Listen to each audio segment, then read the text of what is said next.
Joel Sherman back with three things. I am now in Arizona. Yesterday was my last day with the Yankees for a couple of weeks. I'll be back to do the Yankees and Mets one more time around. I'm here for about a week. But why don't I wrap up the Yankees by trying to go through what I think their roster construction might look like. And the proviso is always two outfielders run into each other. It's a different roster construction, and always you just worry about the pitching. So why don't we start here? Number one, they're right at this moment, which is bordering on about 2.5, heading towards 3 weeks of camp. You're starting to get towards the middle of camp. The Yankees have had, and this is the knock on wood portion of the program, right? It won't last. Storm is coming. But they've had a really good camp as far as health is concerned.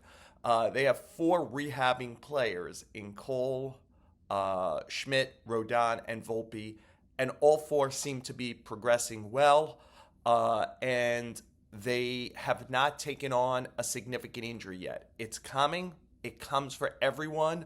What you try to do is push back the storm as long as possible, but 3 weeks or so into camp, almost to the midway point, they have to start thinking, if they're thinking roster, hey, what if everyone makes it to the start line? I doubt everyone will, but as of today, that's where they are. So for number 2, let's talk about the position group and what that might look like and what the major issues are. So the Yankees signed Randal Grichuk to a minor league contract. I expect he'll be in camp in the next few days, maybe as early as Friday. I would think if he shows he's healthy and capable, he will make the roster, because the last thing they kind of needed on this team, as far as that piece, was a righty hitting outfielder with a history of hitting lefties. Grichuk has that. He did not have a strong OPS last year against lefties after being over 900 the 3 previous years. But Yankee officials say that his underlying numbers against lefties stayed the same. The thing to keep an eye out for is he is not a very strong defender anymore, and he'll probably be playing left field in Yankee Stadium. That's really tricky. So will he be able to do that capably? So what does it mean? It means I think Jasson Domínguez is in the minor leagues. Spencer Jones is in the minor leagues. Grichuk is the 4th outfielder. I suspect he'll play left field, and Bellinger will play center field with Grisham on the bench against lefties. What are the next issues? How quickly does Oswaldo Cabrera come back from that fractured ankle last May? He is still not expected to play his first spring game until next week. To me, it feels very much like the Yankees are slow playing him and are comfortable beginning him in the minor leagues.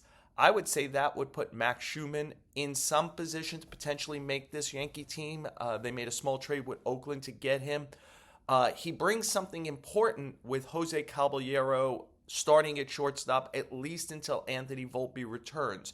That takes their big speed guy off the bench. Sherman is no Caballero, but he does have the ability to steal a base and run well. Plus, he can play every position on the field, notably backup shortstop. If Caballero needs a day off early in the year, he can go play shortstop. You don't have to move Ryan McMahon there, who I think has played 3 innings in his career, or Ahmad Rosario, who obviously came up as shortstop with the Mets, but has started 1 game in the last 2 years. So Sherman could do that. I would think that looks like the guy.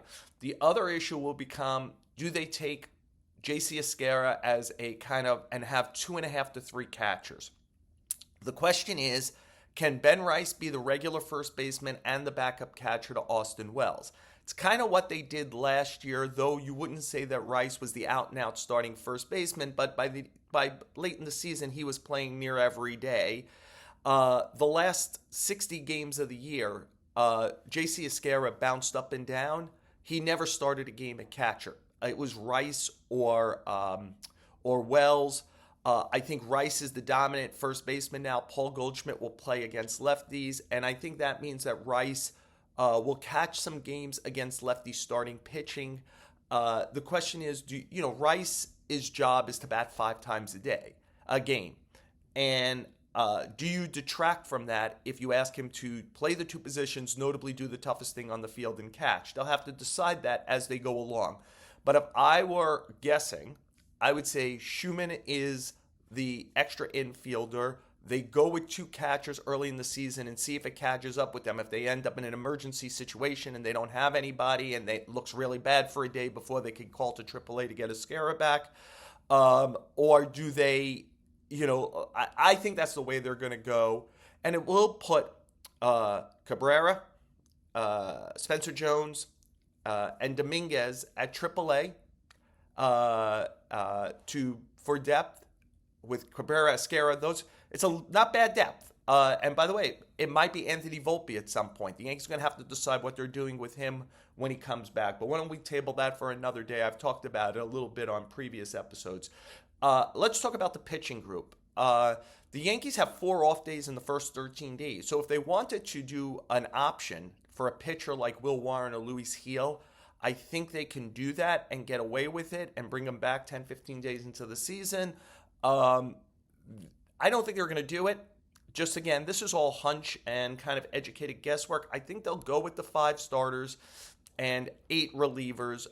We know the identity of 4 guys, right? It's Cruz, Duvall, and Hill to set up Bednar. Again, this is where the full health comes in. If the Yankees have the full complement of their 5 starters, then Ryan Yarbrough and Paul Blackburn fold into the bullpen. Well, that gets you to 6, right? That's 6 guys. You could carry 8. Again, who knows if you're going to get to the starting line with all your guys healthy. But if you do, those guys are not optionable pitchers. I would think early in the season when guys aren't fully built up, they'll be important as length guys in piggyback situations. And so that leaves 2 spots. I do think Cade Winquist has a shot. The Yankees like him a great deal. He was a starter in the Cardinals organization. The Yankees think his stuff really plays up in the bullpen. He is a Rule 5 pick. The Yankees have had 1 Rule 5 pick in their history last a full season, Andy Cosco. They had a first baseman, Josh Phelps, who lasted a couple of months in about 2006. In the 60-ish year history of the modern Rule 5 draft, like say since 1965 when the common draft began, those are the only 2 guys who even made a team for the Yankees. Yankees have generally been a very good team in that era. It's hard to have a Rule 5 guy who has to stay on your roster all season. A, make it. B, stick around. But I think the Yankees will try to take a look at it and see if they've found some free talent outside the organization and see if this plays. And they could always make another move in April. If it's not, he could get offered back to the Cardinals. They could see if they can make a small trade with the Cardinals to keep him. I think they'll take a shot. So that would leave 1 spot out there. Could it be Jake Bird? Sure. I think could be. Could it be Yerry De Los Santos? Could it be Dylan Coleman?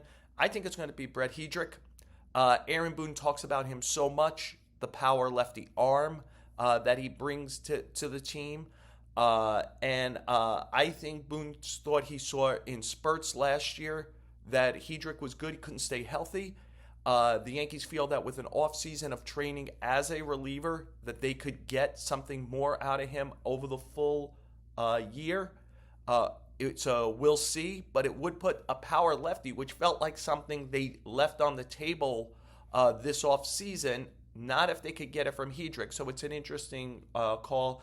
And look, again, I just want to urge that we're not even midway through spring training.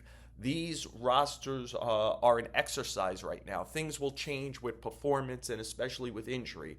But I'll leave you with this. I would assume March 25th, the Netflix game, the only game of the night, is Yankees-Giants. I would assume that's Max Fried is starting that game.